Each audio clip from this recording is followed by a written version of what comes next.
whenever you want to get rid of that sound, Yeah. you can actually just hit my space bar. Okay. Just hit the space bar, it'll stop.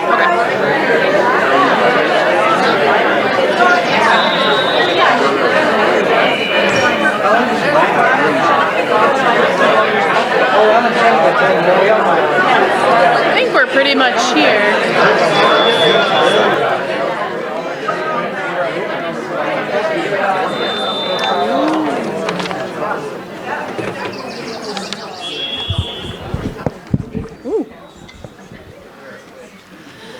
Welcome. Ooh. Start the sounds in a bit. Welcome to the Southeast Alaska Land Trust's first fundraising event of 2016, The Sounds of Conservation with Hank Lentfer and Richard Nelson. I'm Allison Gillum. I'm the Executive Director of Seal Trust. Some of you are here tonight because you are already members of Seal Trust. Thank you for your continued support of our organization and our important mission. For those of you who are not as familiar with Seal Trust, I want to begin the night by giving a brief overview of who we are and what we do.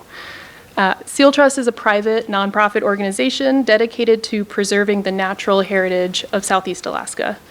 We work to permanently protect and steward land with important natural, recreational, and cultural values.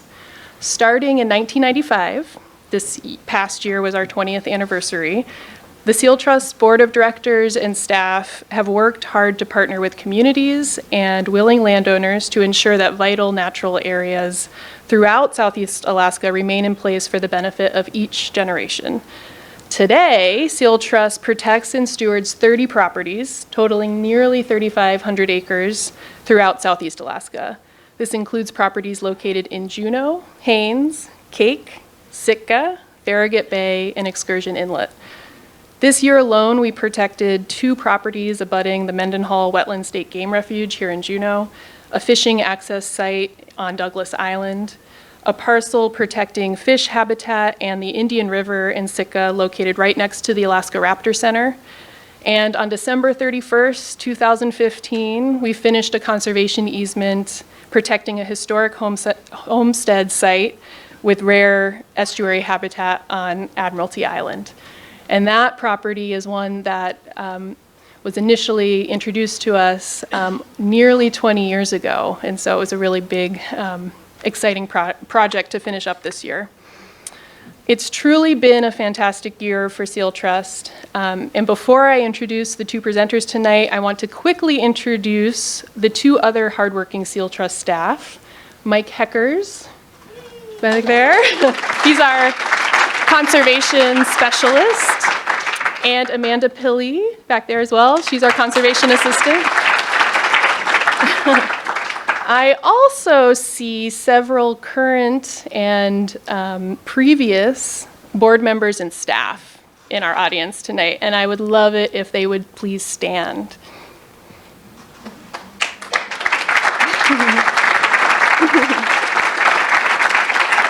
Thank you.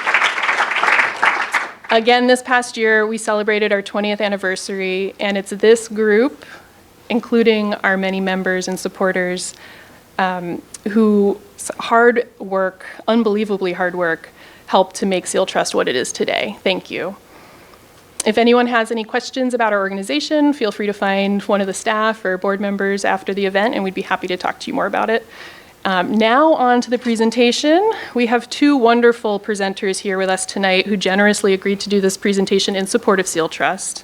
First, Hank Lentfer, a lifelong Alaskan wildlife biologist, author, and longtime conservationist and sandhill crane advocate.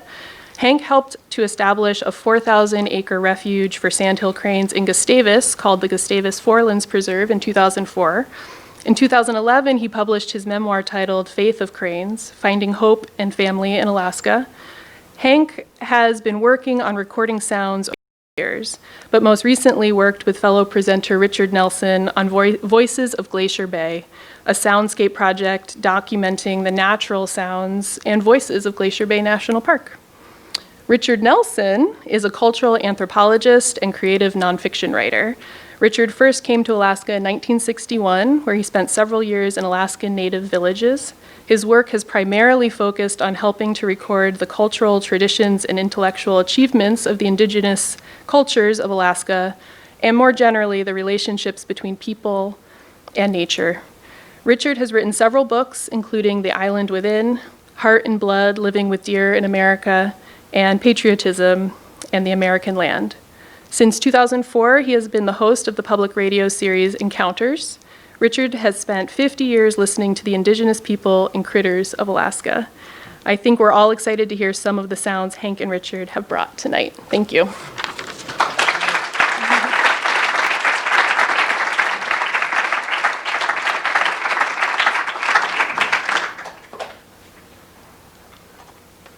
Is this thing working? No? Can you hear me anyway? Yeah. Can you hear me in the back? You gotta have the mic for the. I do gotta do it? Oh, there. Is that working? No. Oh, there it is. All right. There it is. An alternative way you could introduce the two of us is say, here are two guys who have are just focused on having fun and finding ways to call it work. And we succeeded wonderfully in the last couple years. And I was reminded of that in preparing for this this talk, and just going back and listening to this library of sound that sits right there on my computer. And especially on a day like this, to bring up a spring dawn chorus and sit there in my house when it's nasty out and take a little cottonwood balm and rub it in my mustache, and it feels just like spring. So we should market that as a way to deal with the winter blues, because it's better than any of the sad lamps you could hope to purchase.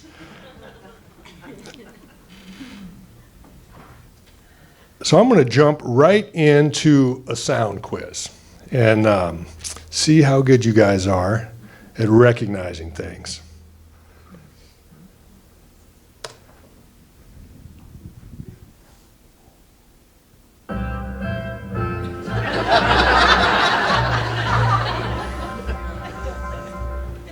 You guys all got that?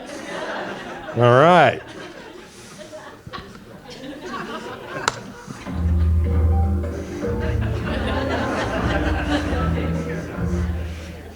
Everybody batting 1,000 so far? All right.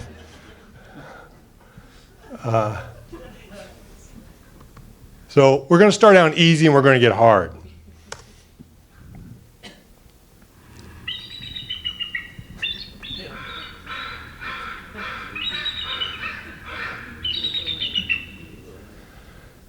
So if you think of that sound, the people in this room are going to have a better success rate of identifying that than almost anybody in the country. So Alaskans, of course, are going to know that sound better than any other state. And the people of Southeast Alaska, maybe up through Prince William Sound, are going to know it better than the rest of the state. And what a treat it is to live in a place where we all know that sound.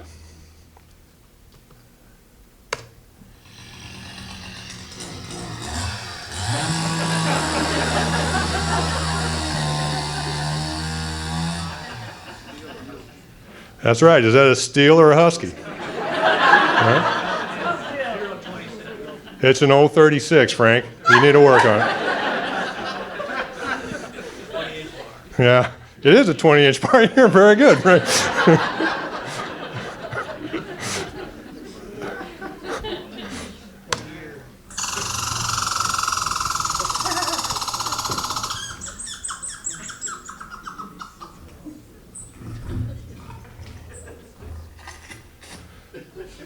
So those little sounds at the end were chickadee wings, and I was recording chickadees on a feeder, and that squirrel jumped up and scolded me right in the microphone. And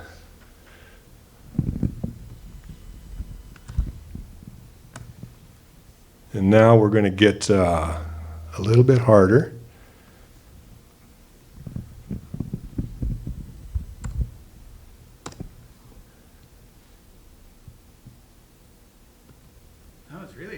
Yeah.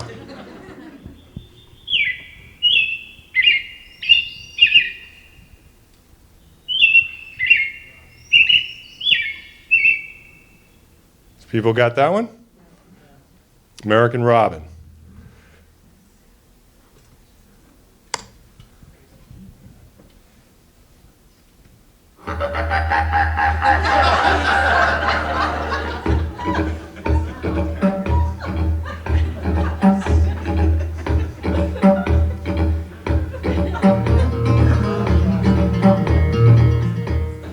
Does everybody know that one? That's the lead into the best radio program ever made. That's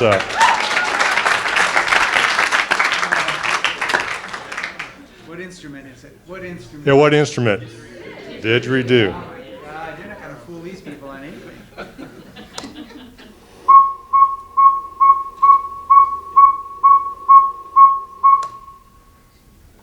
Any guesses on that one? It's close.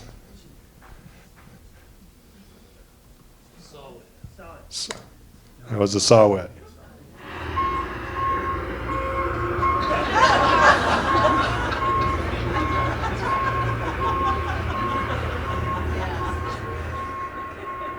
So we unfortunately have a lot of saw-whets in Gustavus, and sometimes they'll park right outside our house, and you just lay there feeling like you're about to get backed over. You got to go outside and throw sticks up into trees and.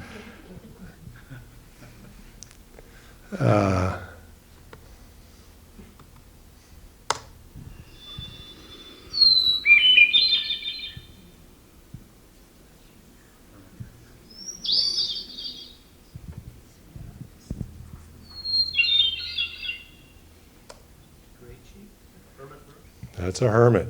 Yep. I mean, to live in a place where we have that, huh? We do have. I don't have it dialed up, but before we're done, we'll hear one.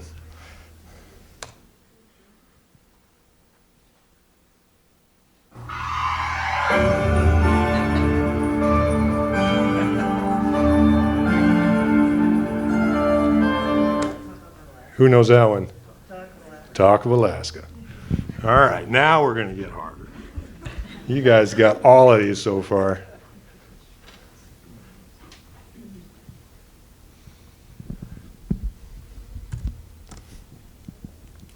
All right.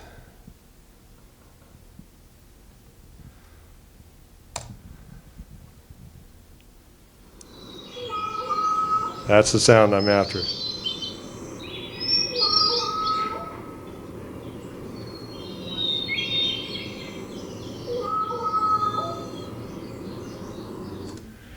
Anybody know what the wah-wah sound is?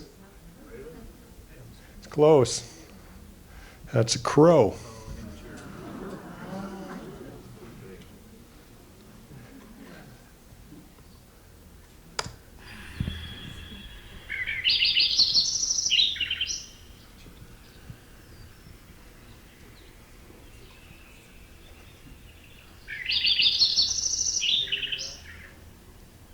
Anybody know that one? That's a Lincoln sparrow, and we got a lot. That was recorded right in front of my house. We've got a lot of them in the open country in Gustavus.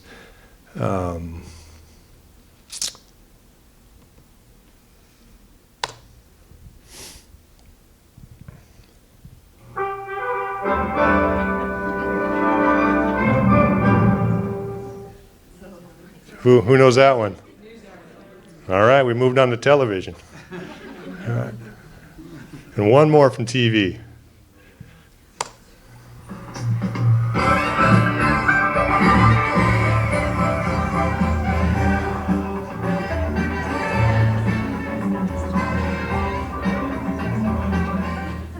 Who knows that one?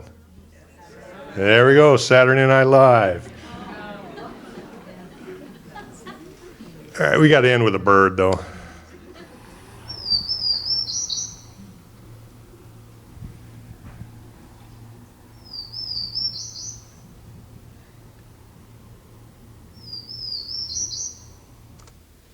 Anybody know that one? I'll give you a hint. They're most often high in the tops of spruce trees. It's really the only warbler that spends a lot of time way up high. So that's a Townsend's warbler. So I grew up here in Juneau and got as far as Gustavus, and I've been parked out there for, I don't know, 20, 30 years. And it wasn't until just a few years ago that I actually started listening to all these amazing voices that we're lucky enough to live next to. So why is that? Why is a Juneau kid? And I spent a fair bit of time out in the woods as a kid. And I live on one of the most quiet, in one of the most quietest communities in the country, really, out in Gustavus. And I still didn't ever take time to listen. So there's, and now that I've finally woken up to it, and it's so much fun, I ask myself, why did I wait? And there's, for me anyway, there's a voice in our culture that says when you're coming back from a wilderness trip, you're going back to the real world. And that you're irresponsible if you're not listening to the news, if you don't tune in NPR, if you don't have the McLear report on, if you own a television. And that there's a source of wisdom or something in the information coming at us through the radio waves and the television that compels us to listen. And the birds are nice, but they're a hobby and not necessarily a source of real information that can influence how we move through the world.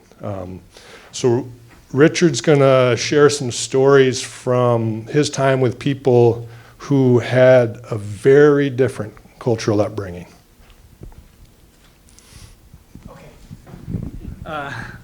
Thanks, Hank. That is fun, those birds. You know what really gets me? See, look at how he's dressed. I mean, Look at how he looks so good.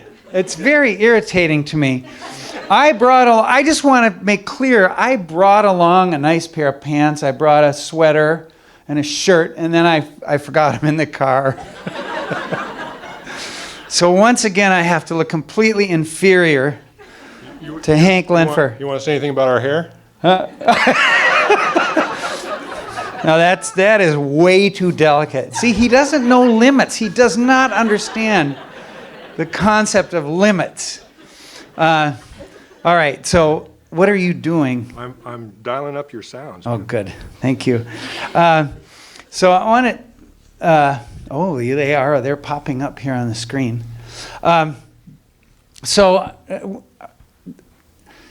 I want to talk about, start out by talking about traditional indigenous people in Alaska. And I had some opportunity to live in native communities, Inupiaq, Eskimo on the North Slope, Gwich'in, Athabascan people up in the northeastern interior, and especially Koyukon Athabascan people for several years.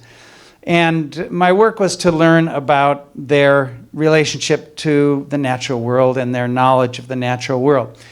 And one of the things that becomes really clear living in indigenous communities in Alaska is that it's a stark contrast to our inattention to the sounds of the world around us. And one of the things that always struck me over the years was the constant attention to sounds of every kind by people in the village, not only just listening to them, but finding meaning in what especially the birds are saying. And not only that, but also it's reciprocal because people also speak back to the birds. So there's a conversation that often goes on. So that's a part of it. Native Alaskan people in general who are following a more traditional way of life are incredibly skilled and careful, systematic observers of everything in their surrounding environment. And to emphasize not just as watchers, but also as listeners. Well, here's a couple of examples of how natural sounds can be used in hunting.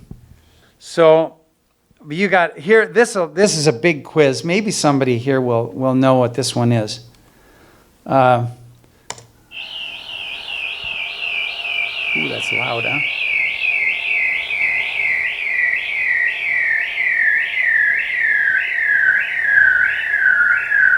Is that painfully loud for you? I don't know. Yeah, okay. Anybody know what that is? All right, now I can't hear. Sorry? A seal. It is a seal. Very good. What kind of seal?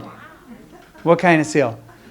It's a bearded seal, which Inupiaq Eskimo people call ugruk. You've probably heard that name many times, ugruk.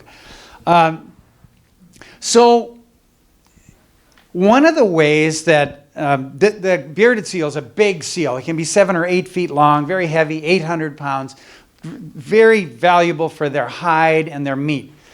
And one of the ways that people hunt for an ugruk is to go out among the drifting ice floes.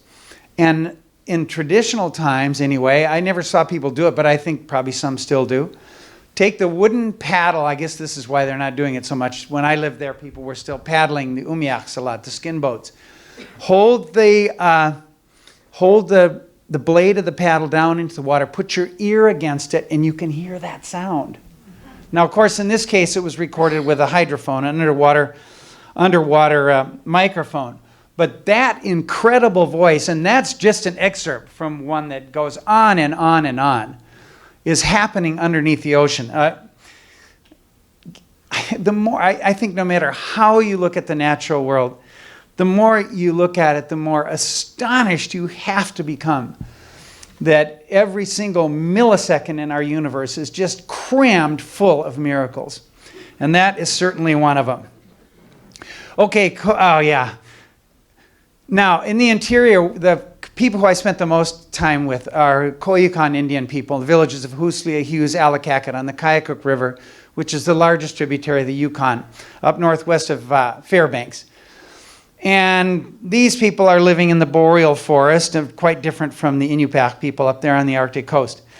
And in the fall, people in these communities are very big at hunting for black bears. It's a really important, esteemed food. And they're brilliant at finding black bears in their dens. And that's another whole story. We could spend at least a couple hours talking about that. One of the things that they do when they find a den is that oftentimes somebody will crawl down into at least the opening of it to see if anything is in there. So oftentimes there'll be a lot of moss, and it gives you a good idea that something is. But one of the Koyukon elder people, a man named Levine Williams, no longer living, from the village of Hughes, said to me, when you start to go down into a bear den, it's a really good thing to know if it's a young bear or an older bear in there. Because the older bear is more likely to be unafraid and aggressive to you. The young bear is going to be afraid. And he said, sometimes you can hear something like this. If we can get this to go. Oh, God. Oh, thanks.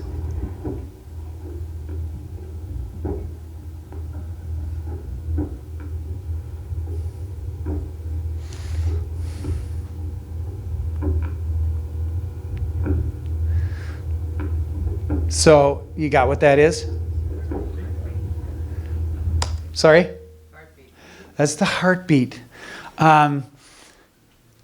That dark tunnel, which can be 10, 12, 15 feet long, is once in a while is throbbing with the sound of the heartbeat. And if it's slow like that, it's probably an older bear. And you better be careful. The younger bear, actually, I got this off the internet today. It's a EKG of a black bear that was done at the University of Minnesota. And they also had a young bear, and I wish I'd grabbed it because it was way faster. I don't know if that's because it was afraid or not. But anyway, even another Koyukon elder said to me, geez, I don't know if that could possibly be true. But I found out in my own experience with a couple of researchers working on black-tailed deer here in southeast Alaska. They had raised these deer, but at one point they were going to release them, and they wanted to get the antlers off the big ones so that people were less likely to shoot them. And they grabbed them, and Mike Gilliam and Kathy Parker, their names, I think Catherine Parker. Anyway, they had this deer down on the ground to cut its antlers off, not immobilized or anesthetized in any way. I'm standing here, the deer is over there, and the whole air is filled with the sound of that deer's beating heart. I mean, I'm standing there and thinking, what is that? And then it was a great experience for me, because then I thought, that thing about the bear is certainly true. If you can hear a deer's heart, you're sure going to hear a 500-pound bear's heart. So anyway, a couple of ways that sounds are important in that world. Hankster, can you go to, let's do this, because this is a pretty good sound right here. Okay. Just get it on there. Okay. Not as important to people like the Koyukon Indians, but from a standpoint of food, but extremely important is the grizzly bear, the brown bear. Mainly because it's such a formidable animal physically, but also because it's such a formidable animal spiritually. And so Koyukon people share their world with something that they consider far more powerful and significant than themselves. Although in saying that, I'll say they feel the same way about porcupines and chickadees as well. But the brown bear is rarely hunted, but people are daunted by the fact that this is an animal of so much spiritual power that even to say its proper name is something that has to be done in a very respect way. Usually people just refer to it as a brown thing or a big animal in order to not say its name, just like you might not greet the Pope by his first name. It's a matter of respect. But anyway, this is a recording of a couple of brown bears having an argument on the Katmai, chasing over the water, over the tide flat, arguing over a salmon. And right here, one of them gets the salmon away from the other one and runs away. You can hear it splashing away across the tide flat. I think once you've heard a sound like that, you might relate to the fact that Mr. Old Man Levine William once said to me, every hair on a brown bear's hide has a life of its own. In other words, a spirit unto itself, every single hair. And he said, that's why brown bears are so temperamental. They've got so much power, they can't hold their temper. They can't hold still. They're filled with that whatever it is.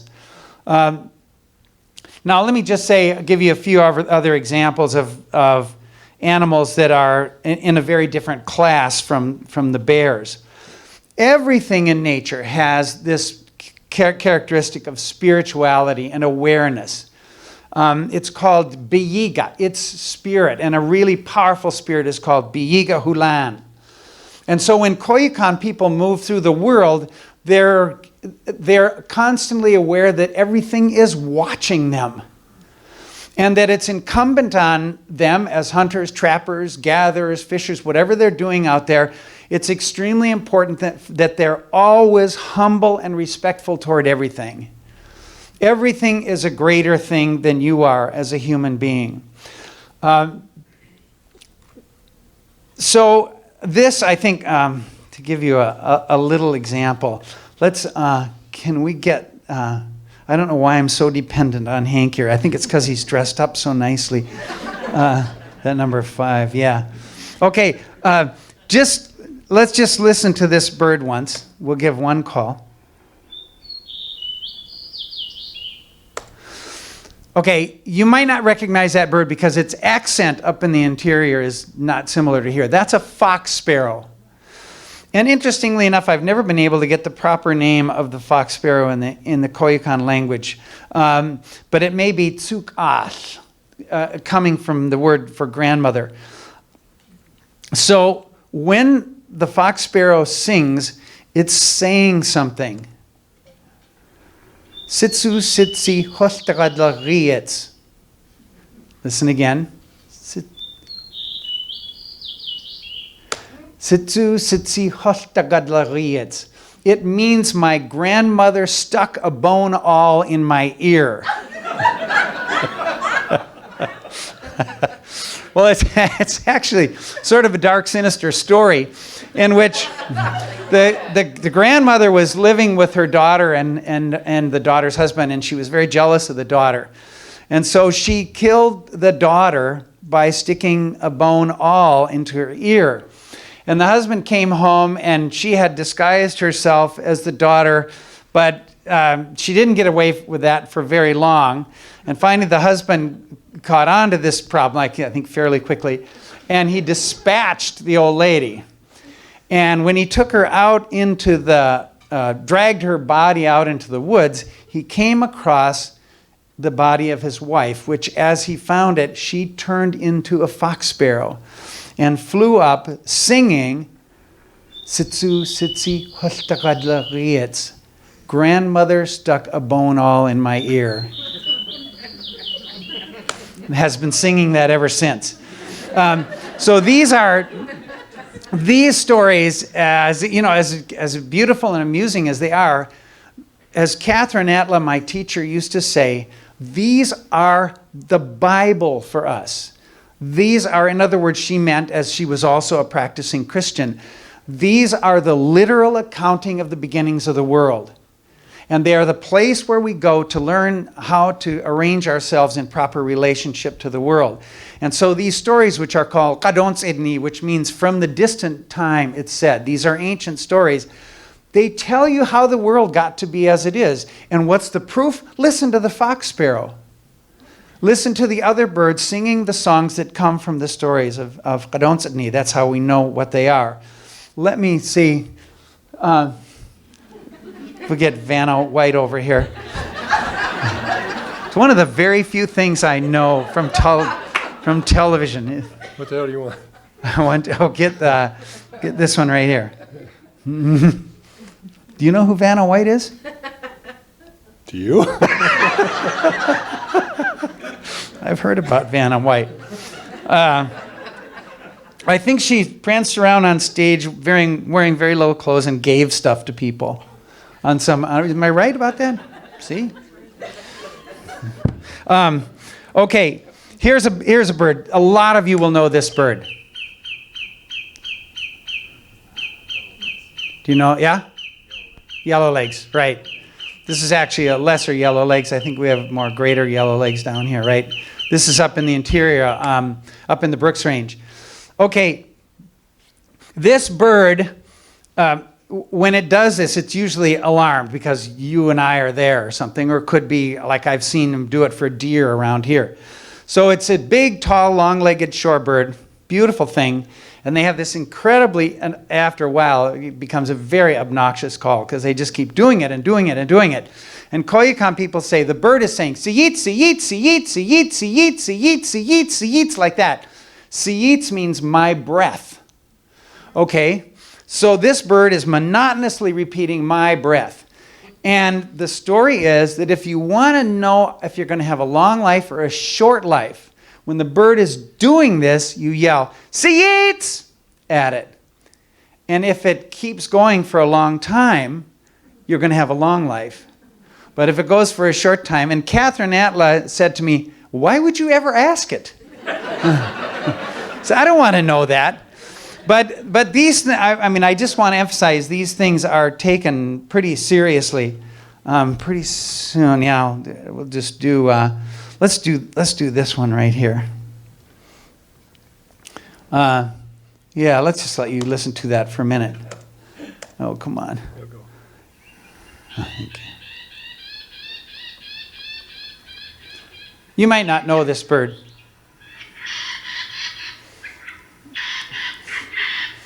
Okay, this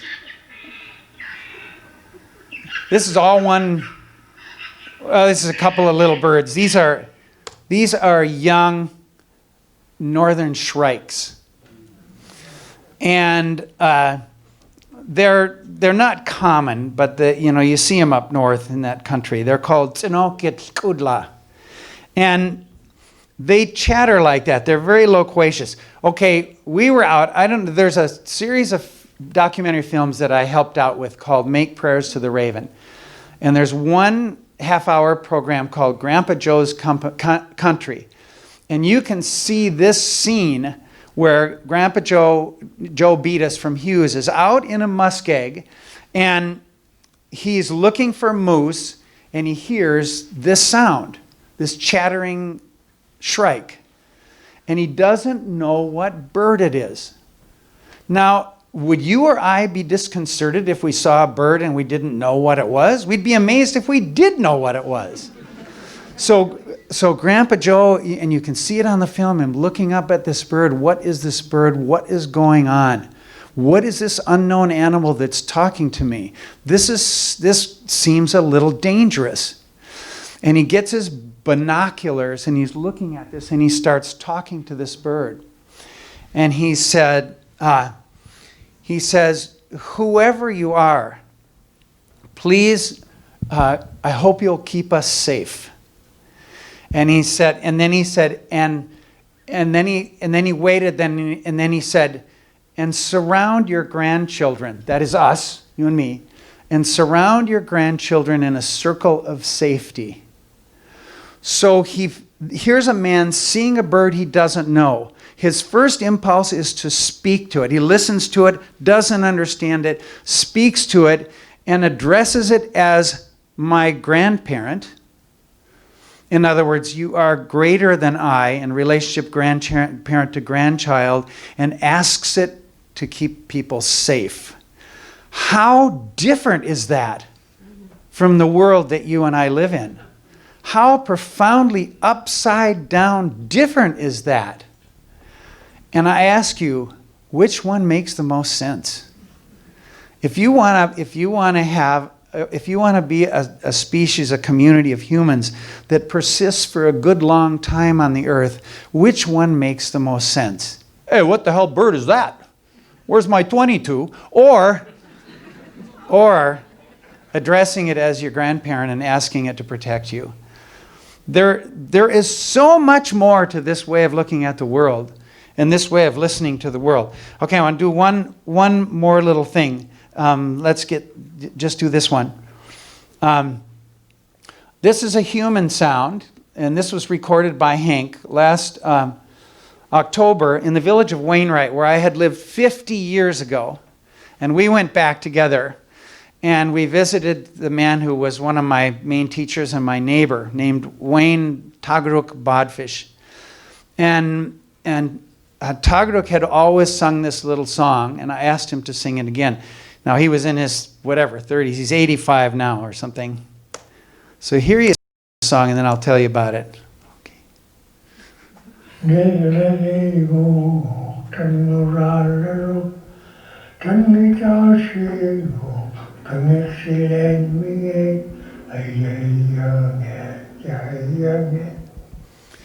He's singing, Negalgage Guk, Tanguralarud, Tangi Chasi, Kangech Silyang Magage, Aya Young A, Young A.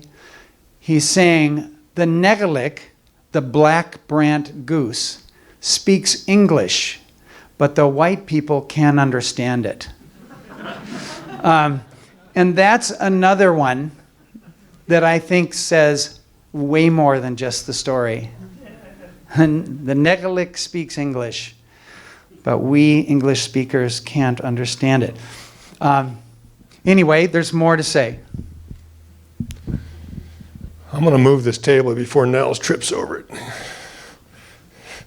Help me rearrange the furniture, man. Oh, you're really gonna move the Yeah, whole just table, move. right? Let's get out of here. There. I'm just going to play a couple more sounds. I got to find them here. Bear with me.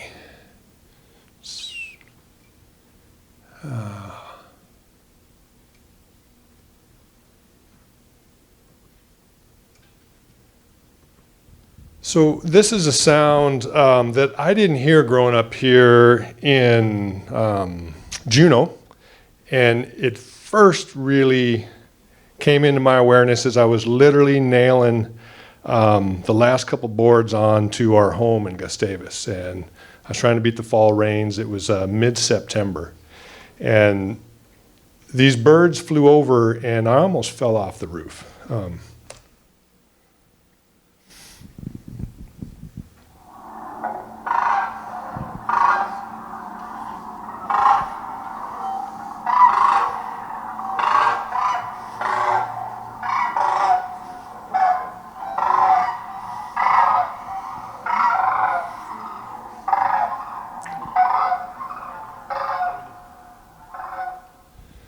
So that's the oldest living bird on this planet. There are fossils that are over 10 million years old, which are identical to the cranes migrating up and down our coast right now.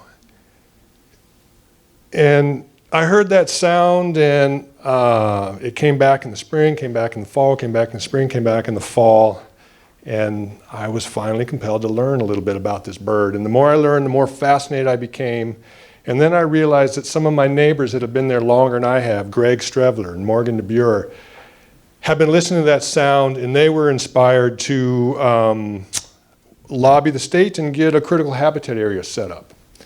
And Greg really started the ball rolling on the next conservation project in Gustavus, which the Mental Health Trust had a bunch of land, and a bunch of us worked at it. It took us a lot of years. End of the story. We got 4,000 acres right in and around our town, protected, about 5 miles of beachfront used by these cranes. And Gustavus is a town that's surrounded by a 3 million acre national park. So why do you need to work to conserve more land? And the value of these lands are they're right there. They're off our porches. We walk them every day. And for as much as everybody in this room loves big wild country, the truth is we don't get to them that often.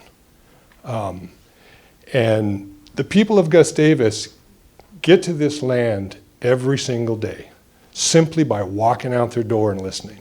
So the work and the role of land trusts like Seal Trust are these parcels that are right in, nestled into our daily lives so we can hear these voices. And this is one more recording I want to play. That was, Richard was in Gustavus. We'd gotten up at like 4 in the morning to do some recording. And we were coming back, meeting back at the house, I don't know, 6:30, 7 in the morning. We're going to have our second breakfast. And what was that? And we're literally about to go in the door. And this obviously springtime because there's a big chorus of birds, but listen to what happens.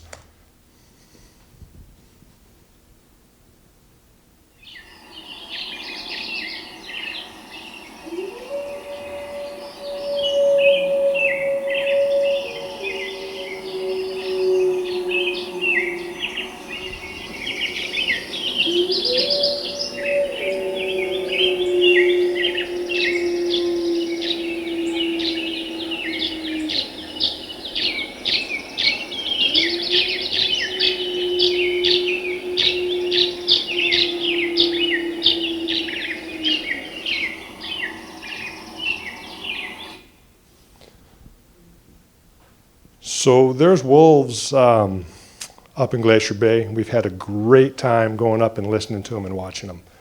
That wolf was heard right off my porch. So that's the role of small, locally based conservation efforts, is to keep these sounds right enmeshed into our daily lives. Anything else you want to say, Richard? No, go for it. No.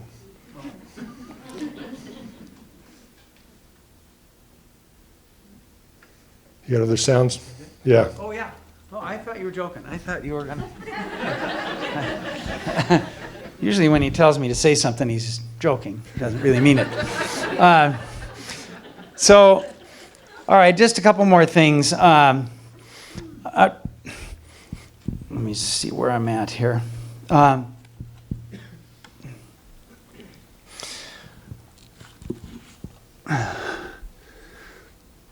We live in this place where we inherit an absolutely amazing privilege. I don't know what we've possibly done to deserve it. I think that we inherit the beauty and richness and wildness and the pristine nature that remains here in Alaska from the people who came here before us, who inhabited this place for at least 10,000, maybe 15,000 years. But we're privileged to be here now in a place where we can not only see basically what has always been here, but we can also hear it. And by becoming aware of this amazing chorus that's waiting for us every time we walk out the door, we, I think, can begin to recognize that the wilderness world is constantly singing to itself.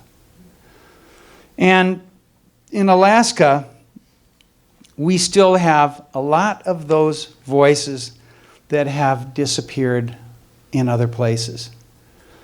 And I like to think of it as like there's no teeth missing from Alaska's smile. You know, it's all here. And it's a privilege that I think we have to keep earning. Every day, in a way, I think we should think about, as Indigenous people do, is in what ways can I show respect to this place? Can I honor its fecundity and beauty? And can I do whatever little bit that I can to keep it like this so that my children and grandchildren and their great-grandchildren can experience this same thing? With that in mind, I'd like to play this one track, Hank, and it's not the one that's up here. This one right here. One of the places where I really think about this a lot is in places, and there's a lot of them around Juneau, there's a lot of them around Sitka where I live, and I know there's one in this computer too, if we can just find it. There we go. Yeah, let's just click that.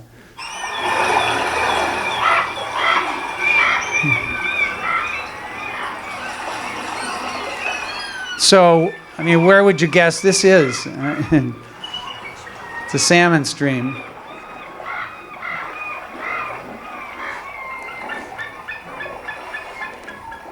The bald eagle there and the gulls, and you can hear the fish in the stream. This is at Salmon Lake Creek near Sitka, Raven. To me, there's something about well, okay. First of all, I have an obsession with salmon, and it's getting worse all the time. Not just eating them. I mean, yeah, maybe that's part of it. I mean, you can eat them after all. Most of us don't eat yellow warblers, although we could, and they'd probably taste pretty good. But when we think about salmon and this incredible abundance flooding into the streams, and all the abundance that they call forth of the gulls and the otters and the bears and the mink and all the stuff that attends to the abundance of salmon. And I'm sure most of us are aware that salmon have either been severely depleted or disappeared almost everywhere else in the United States and in many other parts of North America, the whole continent. So salmon, I think, embody that privilege we have, a privilege that's so extreme that we expect that we can go out with our fishing poles and bring home whatever it is we're after, kings or cohos, or I know I lived up here. The only thing I ever ate was humpies out of the streams. It's a marvel to me now that I did that, but maybe you all started out there too. But that salmon can be such a fundamental and important part of the wealth of Alaska, of the monetary economic wealth, of the shaping of ways of life, of the growth of culture, that salmon can come out of that. Salmon don't have, this is what passes for the voice of salmon, I guess for me, is hearing everything that comes along with them. But how incredibly fortunate we are that what has happened almost everywhere else hasn't happened here. And that we can, how many salmon streams there must be right here, basically in Juneau.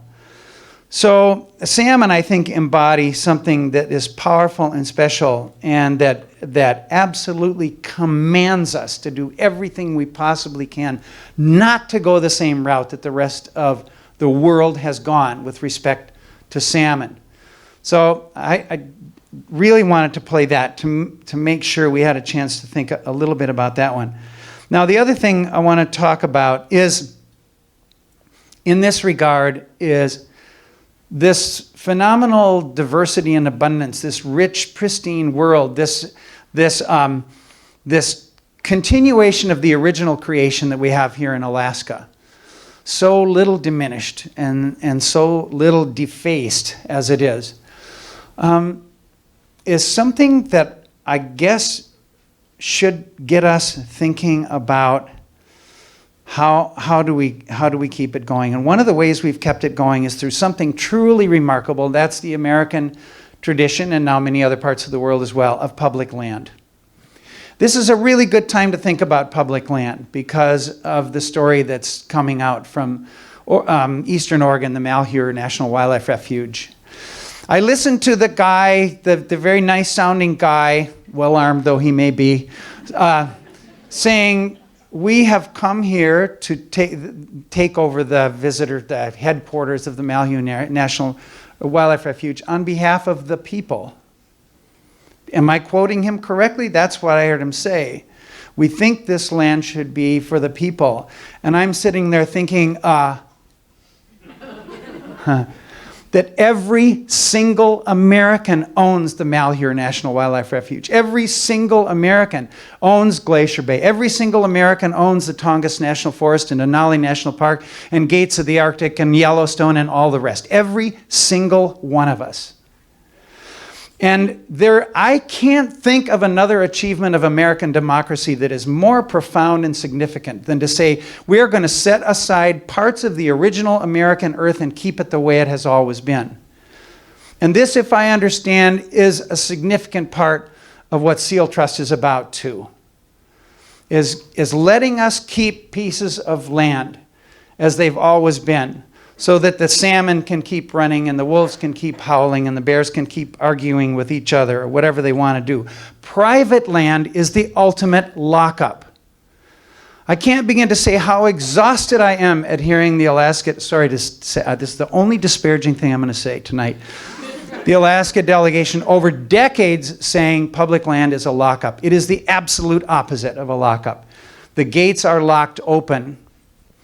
And these are places where, thinking back to the native traditions of Alaska, I think that the way people shape their relationship to the land and to the vegetation and to the wild things and to the water is on the basis of promises, or, Hank has been thinking a lot about this, a trust relationship, trust. He'll have to say what he means by trust. What I mean by promises is that people make a promise to the land. As I remember a man, the late Moses Johnson and Sitka Tlingit man saying to me, when I was a young man, I made a promise to the brown bears. I won't hurt you if you don't hurt me.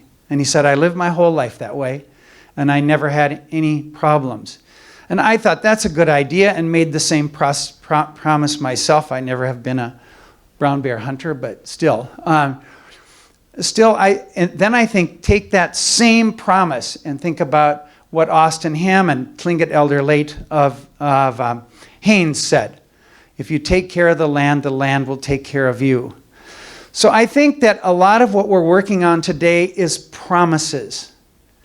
We set aside a piece of public land, we purchase a piece of land, and we make a promise. I promise to live in as right a relationship to this piece of land as I possibly can. And that we as a people have made that promise to certain places, and I think we are working on making that promise to the earth itself. We've got a long ways to go. But that's just what I want to say about that. That we newcomers to North America, I think can be justifiably proud of ourselves for the promises that we are making. And they're above all promises to future generations. And the last thing I want to say is something that both Hank and I forgot to say in the beginning, but it has to do with gratitude. And gratitude for the work that Seal Trust is doing. Gratitude for the work that all of you do. Gratitude to all of you for being here. And in my case, gratitude also to the Inupiaq and Gwich'in and Koyukon Indian people who've been my teachers and guides over the years. We could just have you listen to one big noise, and then that one you had up there before, where is that one? That's number something or other. This one, 14. Hank has a much better, no, that's not it.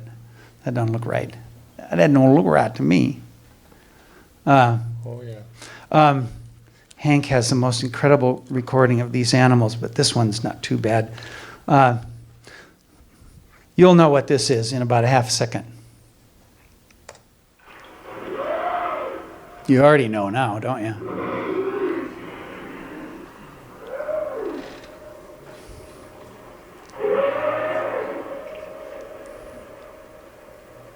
These are humpback whales in Chatham Strait.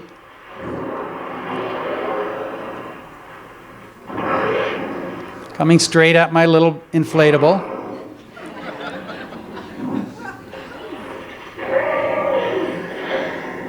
Eventually going straight underneath it.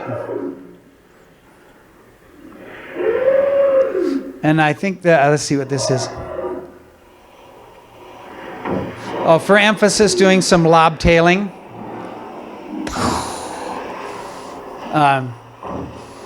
Yeah, that's good. Although this has a pretty neat ending.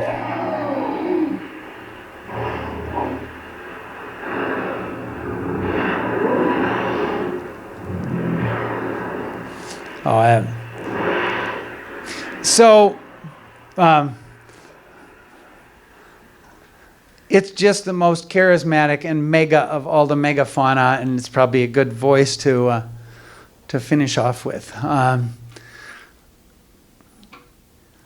Somehow or other, living in a place where we can routinely see whales. In fact, where we can see so many whales that people in Juneau and Sitka can get grumpy about other people getting too close to them in their boats, right? I mean, big issue. Wow, are we lucky to have that problem?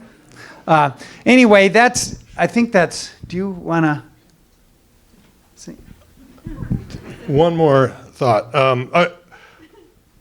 I've become the de facto steward of this property out in Gustavus. And 3 years ago, our neighbors said they're getting married, and they're getting married out on this property. And at first I thought, well, you think they might have asked. But they didn't, and it was a beautiful wedding. And the next year it happened again, and then it happened again this last summer. And it's been it's the thing that I'm most proud of as a land manager. One, that my neighbors are getting married on this property, and two, they feel such keen ownership that they don't need to ask. And of course I would say yes, so why the hell ask? But again, it's another story of the role of local land trusts. to have land right there that people fall in love with and do the most sacred acts of their lives out on that property. It is the Church of Gustavus. So that's just my way of saying thanks for all the work you do, and thanks for listening.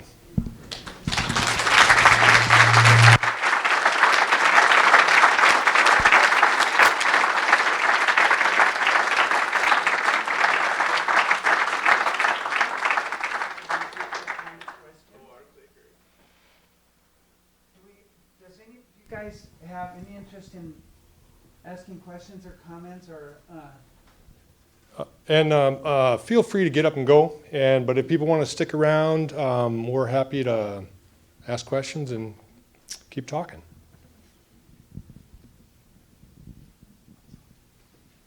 Where'd you grow up, Richard? Oh, He hasn't. God, did you see how fast I was trying to get the microphone away from that guy? So you heard where Hank grew up in here in Alaska. Actually, when you were a kid, you lived in Barrow, right? Mm-hmm. Hank's dad was a biologist for Department of Fish and Game. So I end up telling you his bio instead of mine. I grew up in Wisconsin. Wisconsin, can't you tell? I grew up in a suburb of Madison, Wisconsin, and got a chance to come to Alaska when I was 19 for the first time. And I've spent, well, almost, at this point, almost all my life.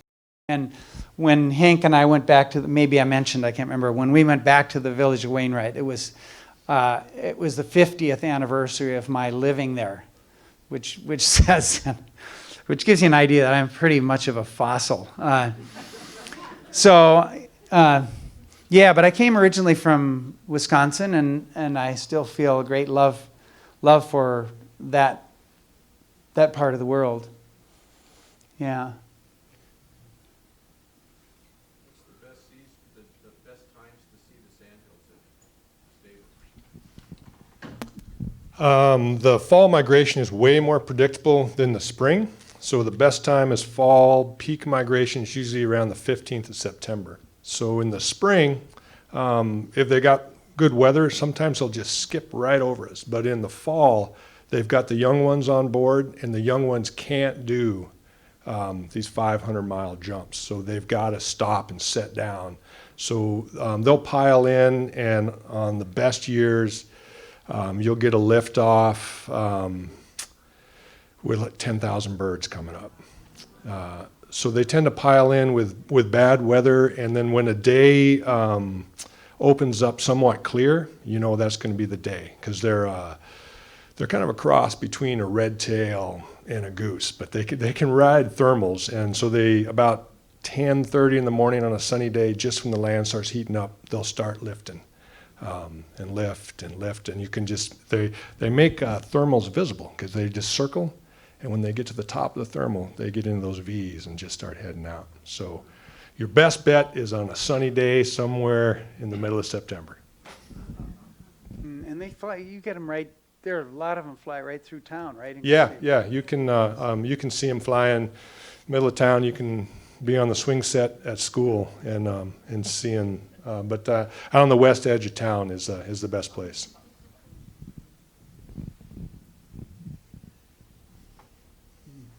If you were able to spread your own ashes, where would you put it? Who are you talking to? Wow, if I could spread my own ashes, God, that's a neat concept. I just had somebody the other day say, I hope I die before you do, because then you can do my eulogy. It's kind of the same general. I hope I die after I do, because then I can spread my own ashes. That's the way a good Wisconsin Norwegian would think about it. Ooh, yeah, by golly, that makes a lot of sense.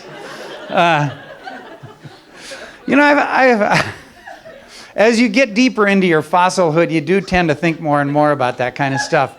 And I used to think I wanted them spread on this island near Sitka that I have spent a lot of my time where I do all my hunting, so that my body can be made as much as possible out of it. I used to think that, and then that's, as I get older, that's feeling increasingly lonely. And I think, oh yeah, maybe they can go in a hole in the ground somewhere in Sitka or something like that. And then you have to go through the whole thing about how do you want to be recycled, or would you rather? Every once a year, my friends and I have a confab where we discuss this issue of what do you want us to do with you? You know, so far we've all cheated. We've cheated the Grim Reaper, so we've never had to fess up on any of it. But I wanted to be dragged by the heel out into this island, you know, to get back into circulation more quickly. And but it could get your friends in a lot of trouble. What'd you do with them? Well, we dragged them out by the heel and we left them out there in the muskeg. I said, oh, really? How quaint. I remember I'm getting off topic a little bit, but I lived in, I've decided to let this town remain nameless, this little village that I spent some time in. And I lived out a trail outside of this village, and at some point somebody had an unfortunate, very premature death. That's why I'm being circumspect. It's a tragic thing.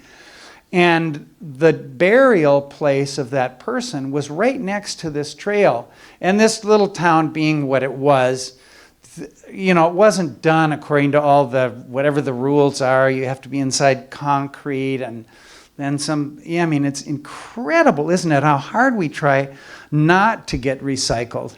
So this guy who was buried there was much more fortunate. But for 2 years, there was a very strong whiff in the air when you walked by there. And knowing what it was always made, especially at night, you know, it made me feel a little, God, how did I get into that subject?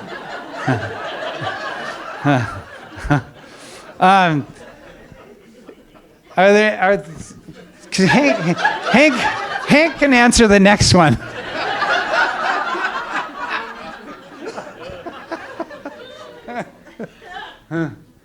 Any other questions? Oh, yeah. Well, I just want to second the point that Hank made about the importance of local conservation efforts, local conservation organizations. We have large national conservation groups and large national environmental groups, but and they're very important, and I belong to some of them. But thinking, I'm a fossil too, by the way. Thinking back to when I first came here in 1965, there really weren't any protected areas in the Tongass. And there were no protected areas around Juneau. That we had the wetland areas, which most of the people in Juneau thought should be filled. And in fact, the reason we have the highway where it is now is because a group of people here decided that these wetlands were too important to have the highway go from Vanderbilt Hill outside Sunny Point to the airport. And we stood up and said so. You know, this was before NEPA. And it was a miracle that we actually won that fight, because basically it was really a difficult situation where most people really wanted to see the wetlands filled or, you know, gravel pits and various other kinds of things could be built out there, and we'd expand our tax base. That was the big argument. And we won that battle only because we were able to prove that it was not economical to put the highway out where they wanted to put it, because they hadn't actually accounted for any of the costs of culverting, and they had assigned a value of 0 to the estuary. And so, you know, when we found out how many people had fishing licenses and duck stamps and how many kids hunted out there and all that stuff, we could prove that this was not a 0 value area. But the thing that's so interesting about this is that when you live in a place like Alaska, which has so much, is so vast, it seems to go on and on forever, that there will never be, you know, not enough. We'll always have it. That it kind of lulls lulls you into a sense of, I don't know, kind of a sense of not really needing to do anything. Because it's hard to do things. It's hard to confront people about things, or it's hard to say no. But there ought to be a lot more saying no, in my opinion. And so I just think it's the local people that make the difference here, because we're the ones who really know, and it was the local people who actually made the difference in the Bell and the Tongass all over Southeast Alaska. It wasn't, you know, Friends of the Earth helped, and so did the Sierra Club and all that stuff, but they basically didn't really want us in that legislation, because the forest was classified land, and they didn't want to deal with jobs and those kinds of things. They really were unhappy that we even showed up, you know. But I really think the land trust is an important thing, and I think the local conservation groups really need everyone's help, because the funding streams for these kinds of efforts have changed. And now we have, you know, Silicon Valley billionaires funding things in Alaska, and they probably care about the natural world, but it's the people who know the natural world, the people who know those sounds. So that brings up another local management story. I wrote a management plan for these protected lands around Gustavus. There was no NEPA in that process. These are privately owned lands managed by a private outfit. So I put the sign up at the post office, said, hey, let's have a meeting, let's talk about this. 6 people showed up. I did it again, the same 6 people showed up. So I got on my bike and I went door to door and I unrolled maps in front of my neighbors who would never go to a meeting. And I unrolled maps in front of my neighbors that would never call themselves conservationists, but they were hunters. And it was a very challenging but a really fun part of this local effort, that I wasn't burdened by NEPA. I didn't have to do things a certain way. I could talk to people one-on-one, and there weren't that many, so I went and talked to damn near all of them. And I got some buy-in, and I wrote a little management plan. And people are on board, because I unrolled the map and I drank their bad coffee.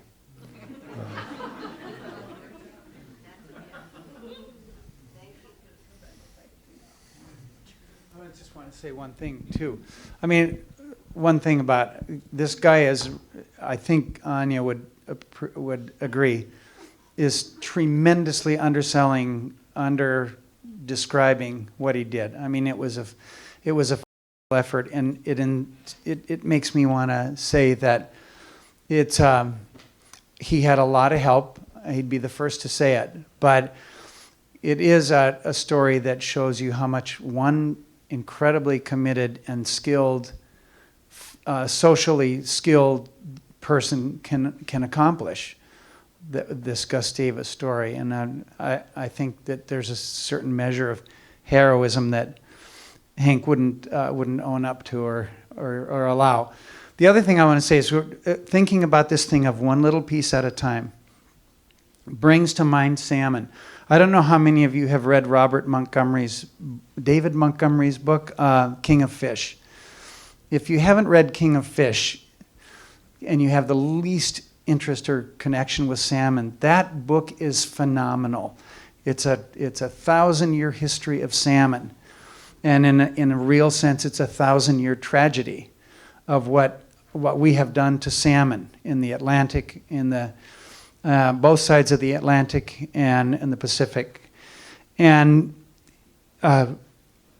it was done one stream and one tributary at a time. It didn't happen all at once. There wasn't a concerted, amassing of military forces to run up against salmon and get rid of them. In fact, the amazing thing about it that Montgomery points out is that people said exactly the opposite. We've got to take care of salmon. They were constantly making laws and then not enforcing them. They were constantly putting a dam over this stream, a dam over that stream, urban runoff into this stream, overfishing here. the process of protecting these precious things has to happen one little tiny piece at a time, just in agreeing with the points that are being made. And salmon just tell us that story in a way that's incredibly powerful, which means, for example, with salmon, if we want to protect our salmon, we have to do it one stream at a time. And the same thing with local conservation, one little bit at a time. So let's let this guy have the last word. All right.